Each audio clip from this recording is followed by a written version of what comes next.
a partir dessa semana, eu creio que até o fim do ano, a gente deve falar sobre a reforma, né, segundo a orientação do pastor Rodrigo.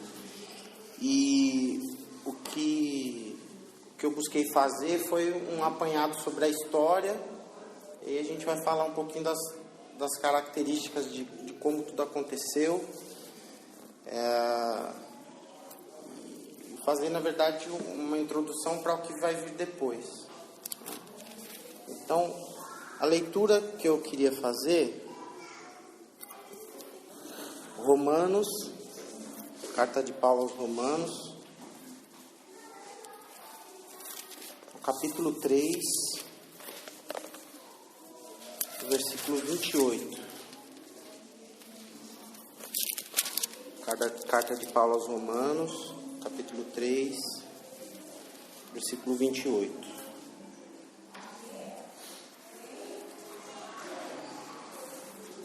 Diz assim a palavra do Senhor: pois sustentamos que o homem é justificado pela fé, independente da obediência à lei.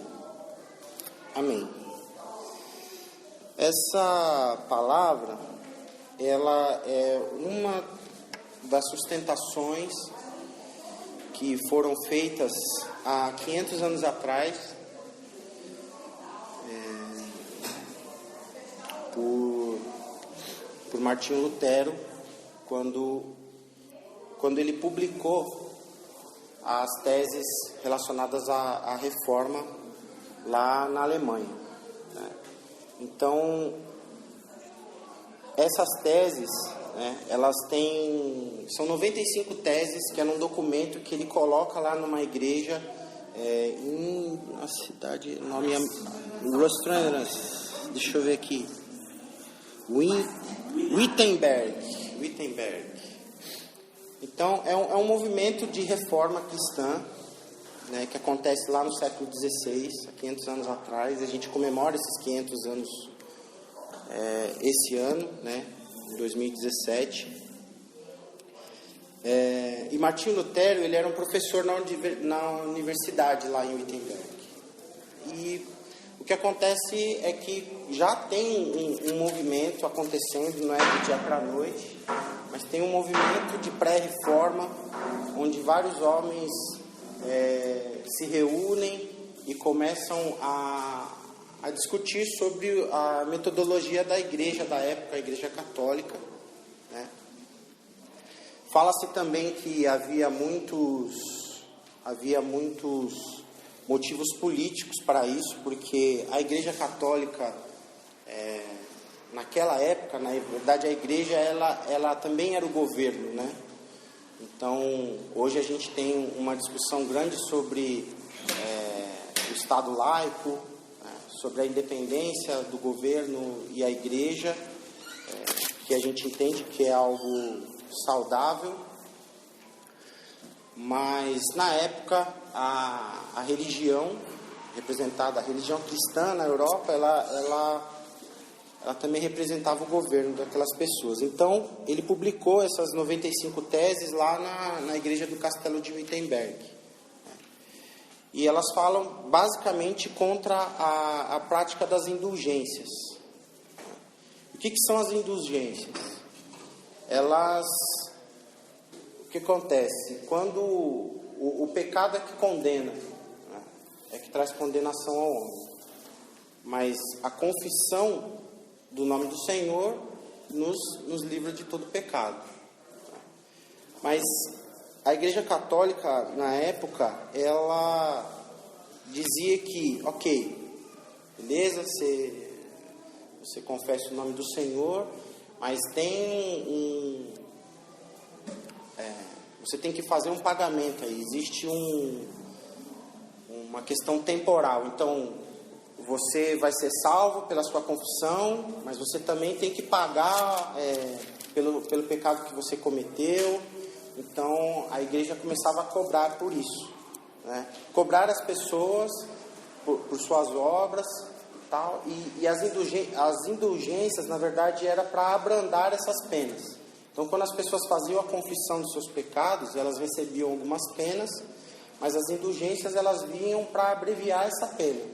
Então, na verdade, era uma, assim, segundo os reformistas, era uma maneira de manipular as pessoas e de também fazer dinheiro, etc.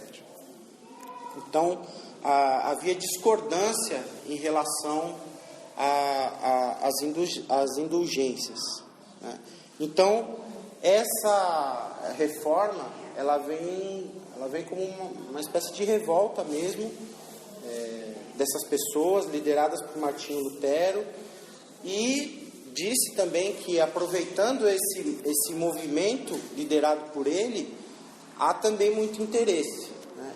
Então, quando a gente fala de bancada evangélica hoje em dia, na verdade, também tem as pessoas naquele momento que se aproveitaram dessa situação também para resolver as suas questões relacionadas a governo e liderança. Então, esse é o pano de fundo do que aconteceu ali na Alemanha.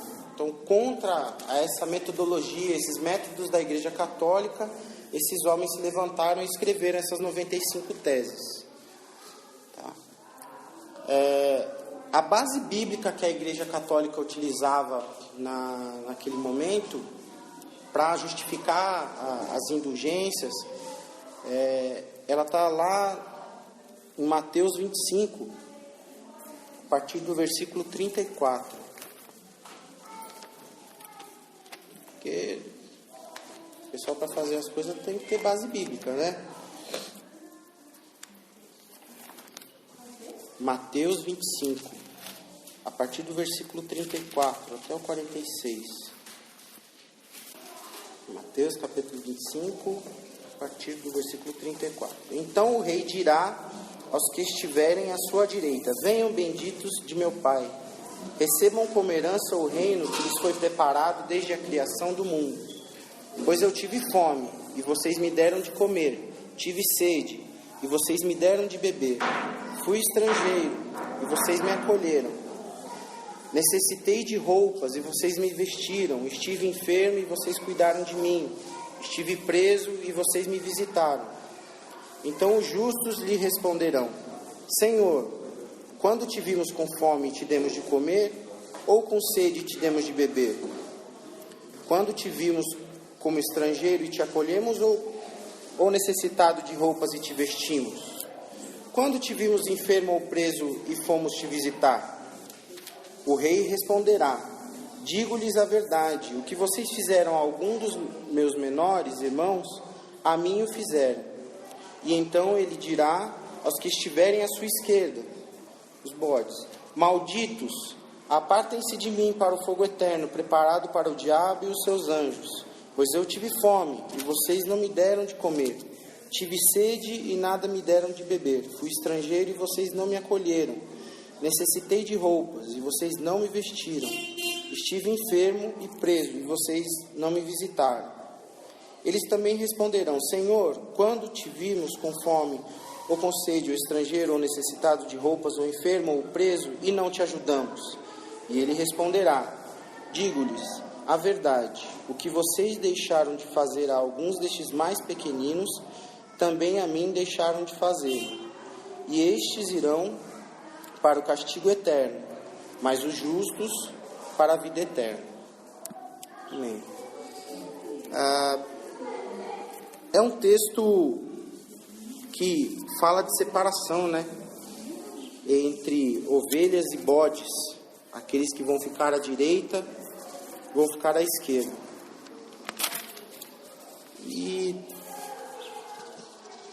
eu não sei se vocês já passaram por isso, mas a impressão que eu tenho é de que em algum momento da minha vida cristã, eu nasci num lar cristão, mas essa mesma forma que era feita pela Igreja Católica na época, e que esses homens vieram para derrubar, ou para enfraquecer, para trazer a liberdade para as pessoas, essa mesma forma ela se pratica ainda, mesmo no meio de uma igreja que é denominada protestante.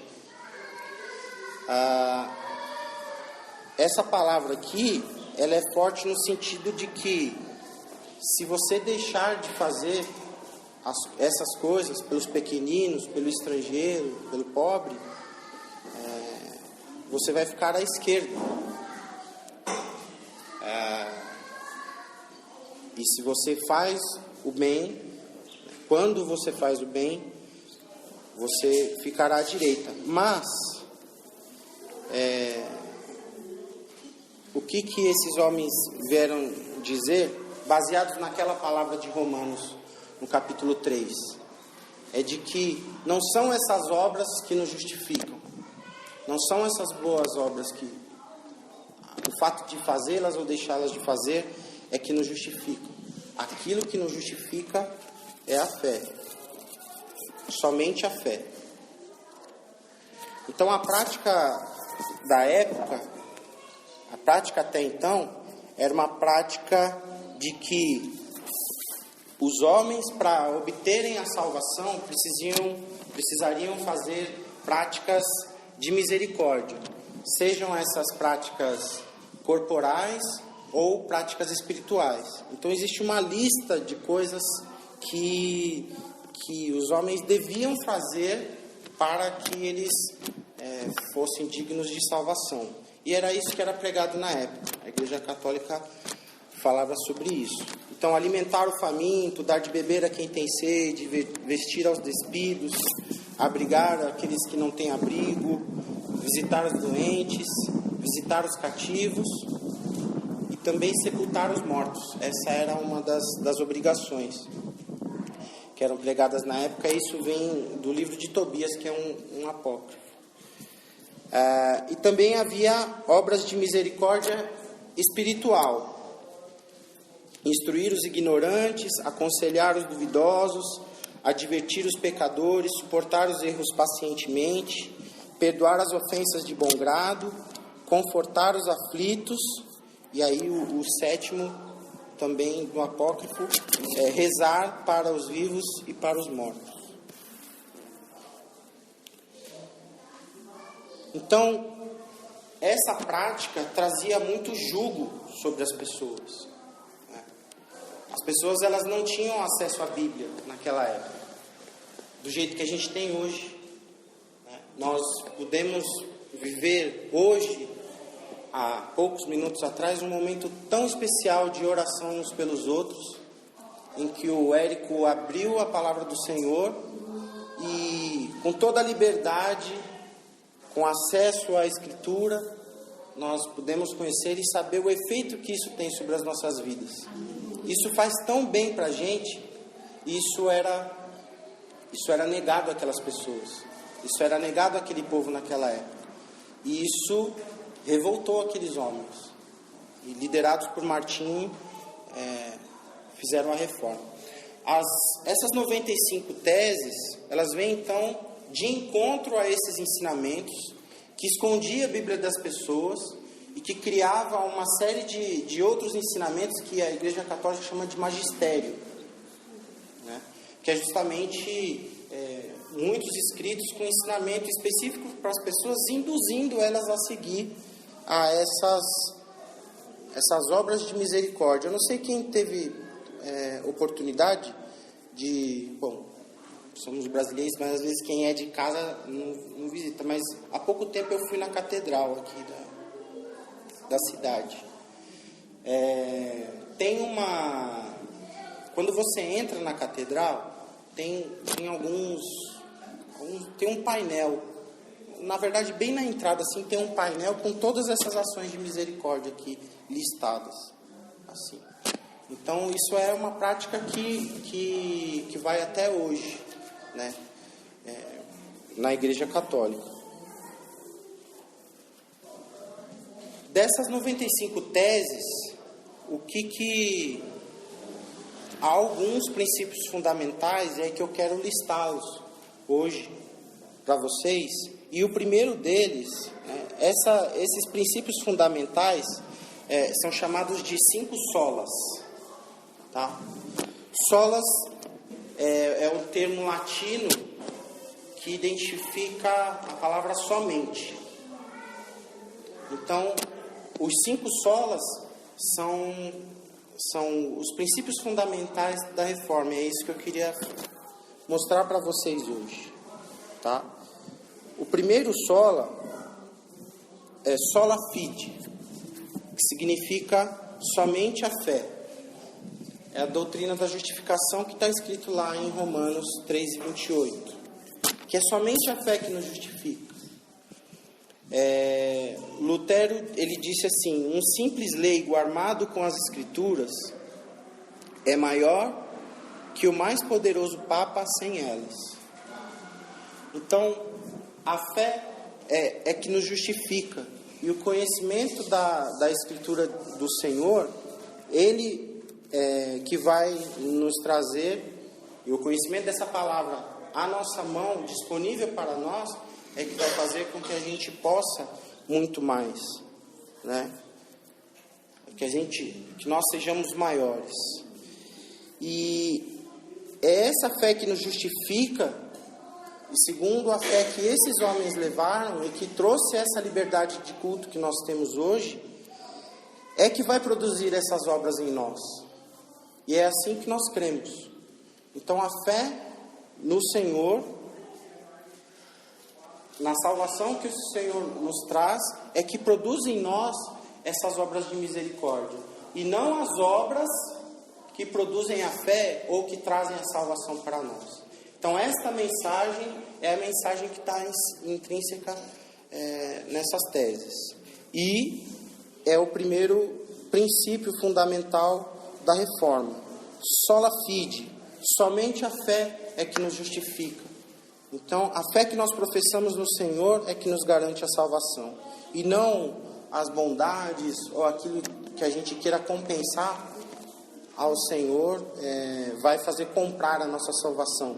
Mas, de fato, a nossa fé em Jesus.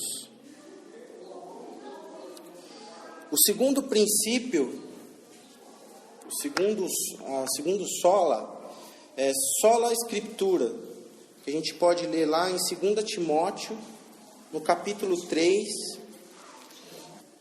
2 Timóteo, no capítulo 3, versículo 16.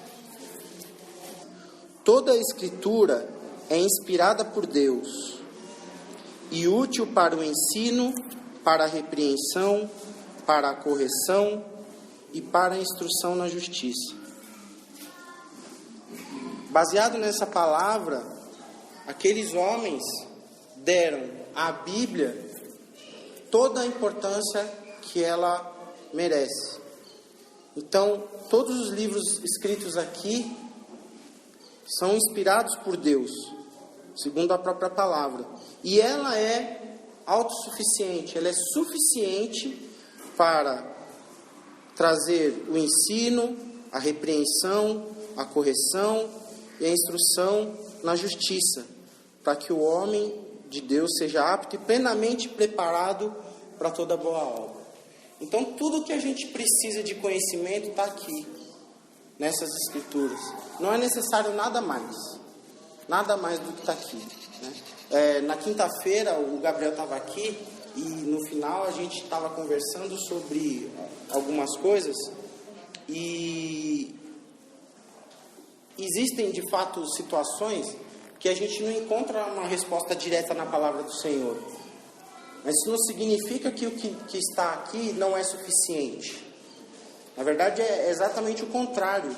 É que, assim, o que nós necessitamos saber, aquilo que deve estar ao nosso alcance, aquilo que está sob nossa resolução, aquilo que é possível que nós façamos, está aqui. Nada mais. Que valor teria a nossa fé se a gente tivesse um manual aqui na Bíblia que descrevesse exatamente aquilo que nós tivéssemos que fazer para alcançarmos a salvação, né? Para responder todas as perguntas que nós temos e que pairam sobre nós até hoje. Deus tem um motivo muito justo para que nem tudo esteja revelado aqui. Mas toda a revelação que existe aqui, ela é suficiente para o ensino, para a repreensão, para a correção e instrução. Na verdade, a gente não vai encontrar na Bíblia justificativa para tudo. Porque o que nos justifica é a fé. A fé que nós temos e o valor dessa fé, ele é acrescentado no momento em que nós colocamos ela em prática.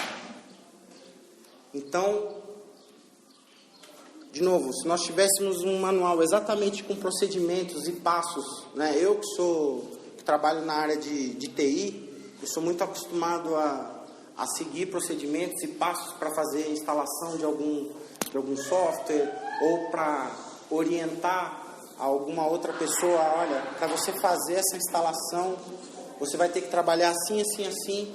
E se o cara seguir o passo a passo, ele vai conseguir chegar lá no final, né? Quem trabalha com exatas é muito acostumado e pede por isso. Senhor, o que eu tenho que fazer?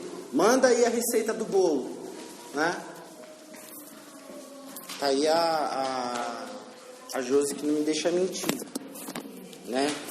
Não é só o cara de TI, também quem trabalha com doce tem que ser exato. Mas que valor tem, né? A nossa confiança em Deus, a nossa fé nesse Senhor Salvador? Que valor teria a nossa fé se nós já soubéssemos exatamente aquilo que nós temos que fazer, né?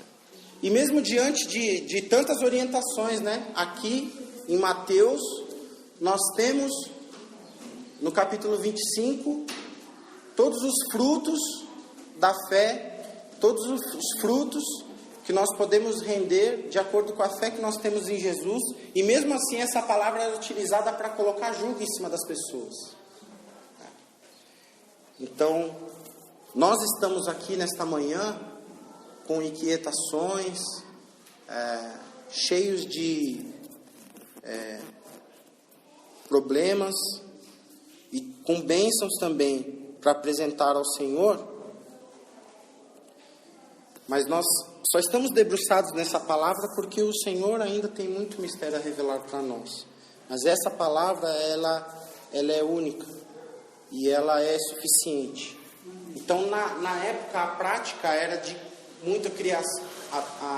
A igreja, ela escondia a palavra do Senhor, escondia a Bíblia das pessoas e colocava para elas material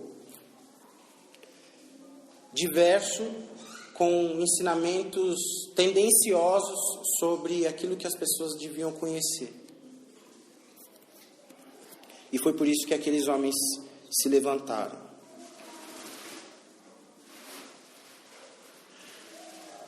O terceiro princípio fundamental é solos Christus. A salvação é somente por Cristo. Está escrito lá em Atos dos Apóstolos, no capítulo 4, versículo 12.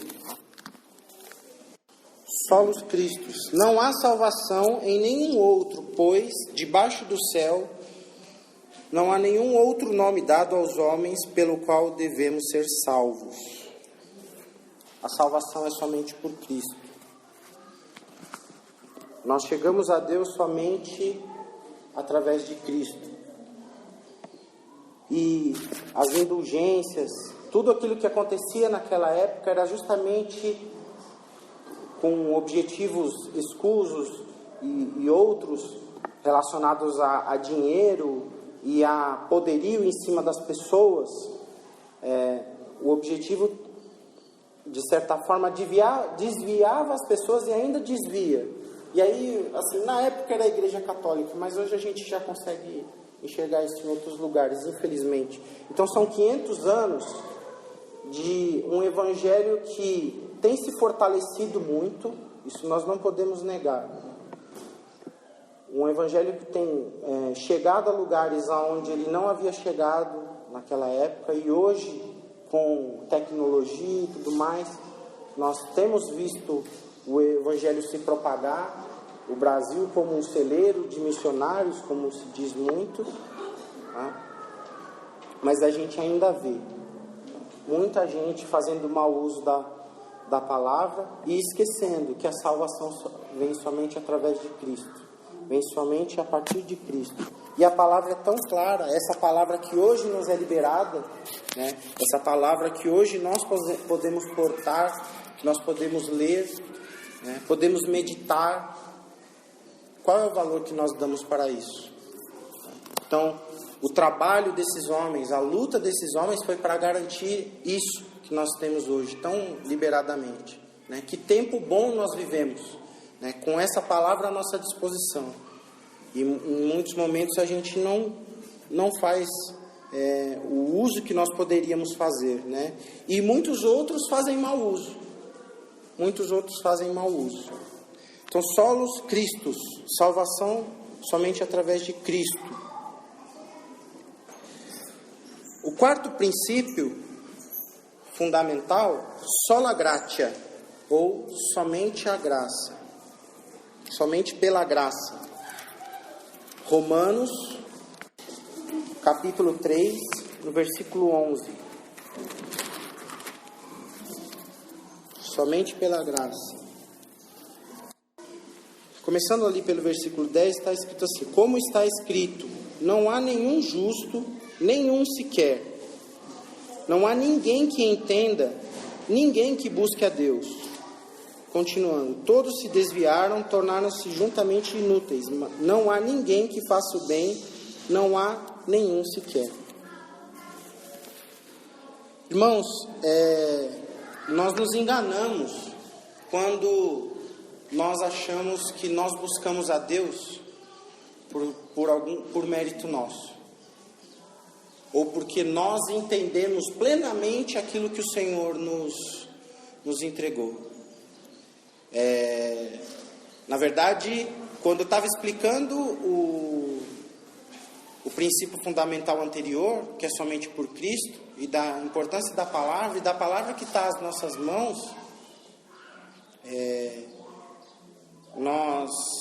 eu falei que a gente tem isso à disposição, mas a gente não faz bom uso.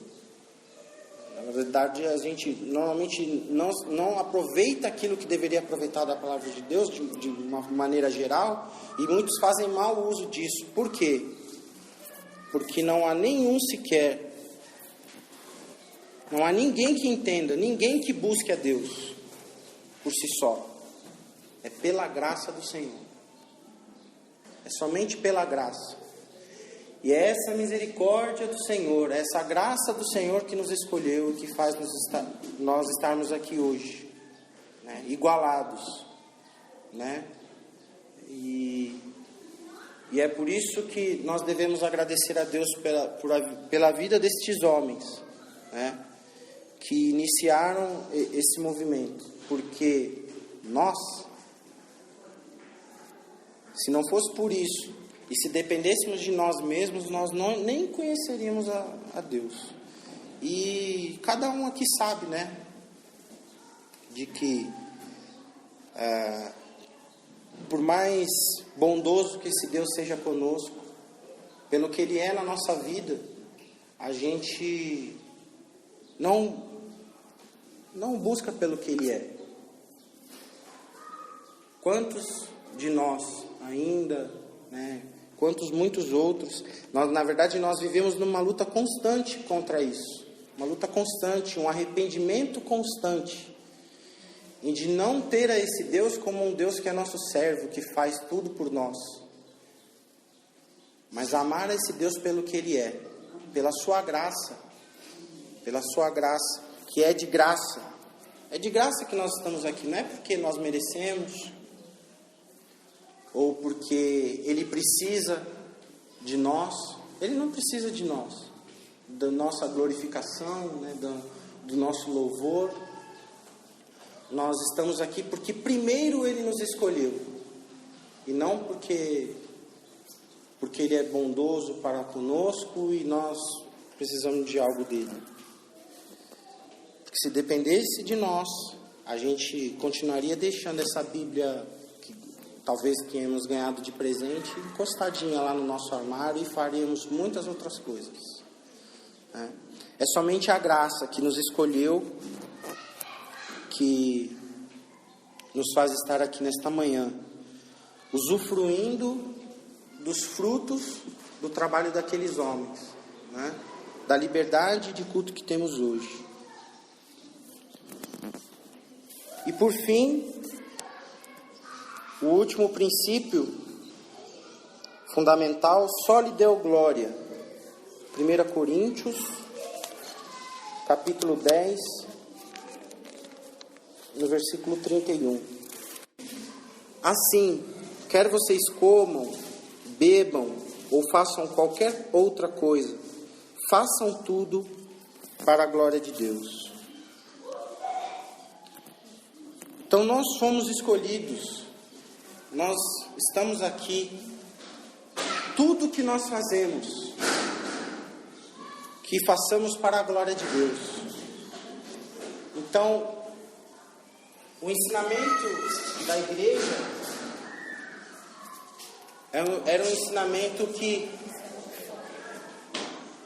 O ensinamento era um ensinamento que transformava a igreja como um núcleo de adoração, de que Deus só estava presente dentro do templo. Mas o que a palavra quer dizer aqui, irmãos, é que em tudo que nós colocarmos na nossa mão, seja no violão que nós tocamos, seja na operação do equipamento para viabilizar o culto, seja na oração que fazemos pelo nosso irmão, seja no bolo que é entregue para as crianças lá embaixo, no lanche que é dado a eles. Por tudo que fizemos, em tudo que fazemos, o trabalho que nós realizamos lá no nosso ambiente de trabalho semanal, todo o tempo que é gasto por nós, que ele é para a glória de Deus. Então que nós tenhamos isso em mente, só lhe deu glória, que em todo momento que caminharmos, todos os passos que dermos, tudo aquilo que fazemos, tudo aquilo que pensamos e proporcionamos aos outros, aos do nosso lar e aqueles que estão próximos, tudo isso é para a glória do Senhor. Amém?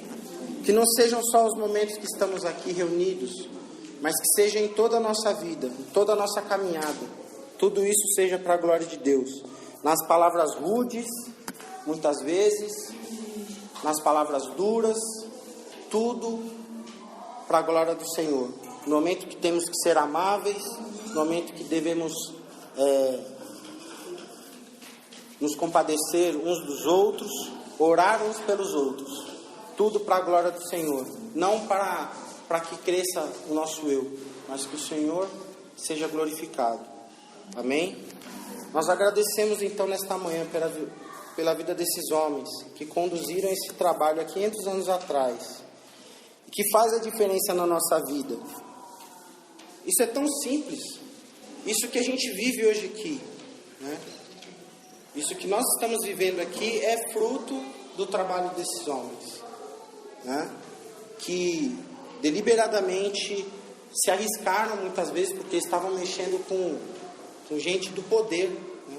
Gente de poder, que era do governo europeu na época, deram o start para tudo isso que a gente vive hoje, né? Então, a partir daquele momento, no protestantismo, nasceram várias vertentes do cristianismo que nós conhecemos hoje, né? E a Bethesda nasce a partir desse trabalho que foi feito lá. Então toda essa liberdade que nós temos hoje de manipular a palavra do Senhor, de abrir essa palavra e abençoar o nosso irmão, de saber o poder da oração, o poder que essa oração tem, de conhecer as instruções desses homens de Deus que escreveram essa palavra, as instruções que Tiago nos deu, as instruções que Paulo nos deu através da sua palavra, as instruções no Evangelho, de que Jesus nos deu, né, que nós estudamos ao longo desses últimos 2 anos, né, no livro de Lucas. Tudo isso está à nossa disposição. Glória a Deus por isso. porque aqueles homens, naquele momento, fizeram para a glória de Deus. Os nomes deles são lembrados, sim, mas com amor por nós, mas para a glória de Deus. Somente pela fé somos salvos. Conhecedores dessa escritura que é completa, que tem tudo o que nós precisamos. Tudo o que nós precisamos. Através de Cristo, que é o nosso único e suficiente Salvador. Pela graça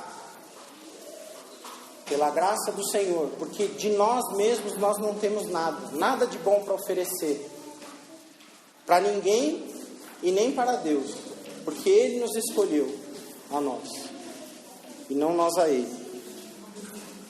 Glória seja dada a esse Senhor. Amém? Vamos orar. Senhor, nós te agradecemos, Pai, porque nós temos acesso à Tua Palavra, através desse acontecimento histórico tão importante, Senhor, que foi a Reforma Protestante.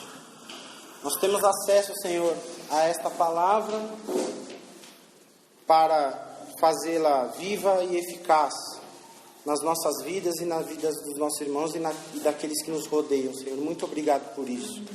Muito obrigado, Senhor, porque Tu nos escolheste e pela Tua graça somos salvos, Senhor, pela justificação, Senhor, que é através da fé que professamos a Ti, Senhor. Muito obrigado, Senhor, por este privilégio, Senhor, de podermos ser chamados Teus filhos, ó Deus. E que isso não seja somente para nós, Senhor, mas que nós possamos propagar esta palavra, Senhor, que está na nossa mão, que foi apresentada a nós, Senhor, tão livremente, Senhor, tão claramente, nós possamos praticá-la, Senhor, e apresentá-la, Senhor, àqueles que ainda não a conhecem, ou somente conhecem de ouvir falar, Deus. Muito obrigado, porque mesmo diante das dificuldades, nós temos a Ti, Senhor, como nosso Deus.